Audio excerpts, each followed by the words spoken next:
आज हम डिस्कस करेंगे प्रॉपर्टीज ऑफ अल्कीन्स को।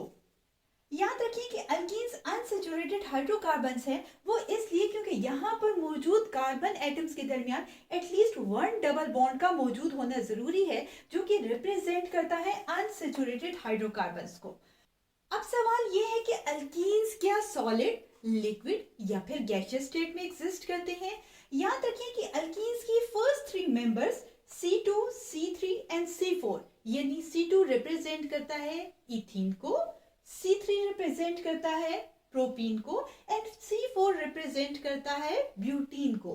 ये फर्स्ट थ्री मेंबर्स हमारे पास एग्जिस्ट करते हैं गैसियस स्टेट में। इसके बाद हमारे पास C5 से C15 तक जो मेंबर्स हैं अल्कीन्स के, ये एग्जिस्ट करते हैं लिक्विड स्टेट में। और C15 के बाद जो हायर मेंबर्स हैं ये तमाम एग्जिस्ट करते हैं सॉलिड स्टेट में। यानी अल्कीन्स के लोअर मेंबर्स गैसियस स्टेट में, इससे हायर मेंबर्स लिक्विड स्टेट में, और सबसे ज्यादा जो हायर मेंबर्स जो कि C15 के बाद स्टार्ट होते हैं ये तमाम सॉलिड स्टेट में एग्जिस्ट करते हैं। नेक्स्ट पॉइंट है हमारे पास कि क्या अल्कीन्स ऑर्गेनिक नेचर के होते हैं या नहीं। जैसे कि हम जानते हैं कि ऑर्गेनिक कंपाउंड्स हाइड्रोकार्बन्स और इनके डेरिवेटिव्स को कहा जाता है, और हम जानते हैं कि अल्कीन्स जो होते हैं ये हाइड्रोकार्बन्स होते हैं। यही वजह है कि यहाँ पर हमारे पास अल्कीन शो करता है ऑर्गेनिक नेचर को।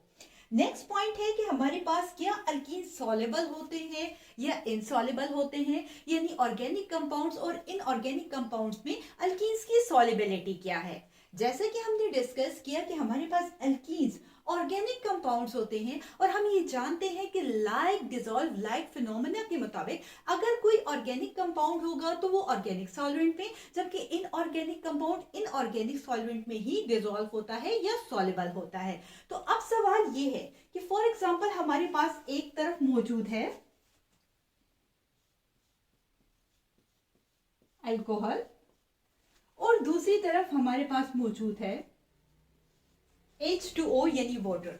तो क्या अल्कीन्स हमारे पास सॉल्युबल होंगे अल्कोहल में या फिर वाटर में। ये डिपेंड करता है अल्कोहल और वाटर की नेचर पर, कि हमारे पास अल्कोहल क्या ऑर्गेनिक है या इनऑर्गेनिक है, या वाटर हमारे पास ऑर्गेनिक है या इनऑर्गेनिक है। जैसा कि हम जानते हैं कि अल्कोहल एक ऑर्गेनिक कंपाउंड है और वाटर एक इनऑर्गेनिक कंपाउंड है। तो अब आप क्या बता सकते हैं कि हमारे पास अल्कीन क्या सॉल्युबल होंगे अल्कोहल में या फिर वाटर में। बहुत आसान है, क्योंकि अल्कीन हमारे पास ऑर्गेनिक नेचर के होते हैं। यही वजह है कि ये अल्कोहल में सॉल्युबल होंगे, जबकि इनसॉल्युबल होंगे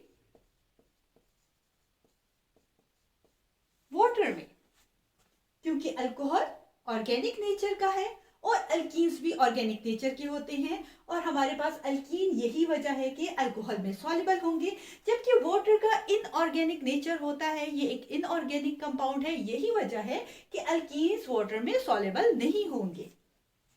नेक्स्ट पॉइंट है हमारे पास रिएक्टिविटी ऑफ अल्कीन्स, यानी अल्कीन्स की रिएक्टिविटी क्या है। क्या ये आसानी से केमिकल रिएक्शन में पार्टिसिपेट करता है, रिएक्टिव नेचर शो करता है या नहीं। जैसे कि हमने डिस्कस किया कि अल्केन्स में हमारे पास कार्बन एटम के अराउंड सिर्फ और सिर्फ सिंगल कोवेलेंट बॉन्ड मौजूद होते हैं इन केस ऑफ अल्केन्स। जबकि अगर अल्कीन की बात की जाए तो अल्कीन में हमारे पास कार्बन एटम के दरमियान एटलीस्ट वन डबल बॉन्ड का मौजूद होना जरूरी है इन केस ऑफ अल्कीन। सो याद रखिए कि ये डबल बॉन्ड जो होता है ये वीकर होता है as compare to single bond. यही वजह है कि हमारे पास अल्कीन ज्यादा रिएक्टिव होते हैं, जबकि अल्केन रिएक्टिविटी के मामले में बहुत ही पीछे होते हैं, यानी ये अनरिएक्टिव नेचर के होते हैं अल्केन्स, क्योंकि यहाँ पर ये जो सिंगल कोवेलेंट बॉन्ड होता है ये बहुत ज्यादा स्ट्रॉन्ग बॉन्ड होता है जिसे ब्रेक करना आसान नहीं होता। जबकि as compare to single bond यहाँ पर कार्बन एटम्स के दरमियान डबल बॉन्ड वीक होता है, यही वजह है कि आसानी से ब्रेक हो सकता है। यही वजह है कि हमारे पास जो रिएक्टिविटी होती है अल्कीन की ज्यादा होती है एज कंपेयर टू अल्केन्स।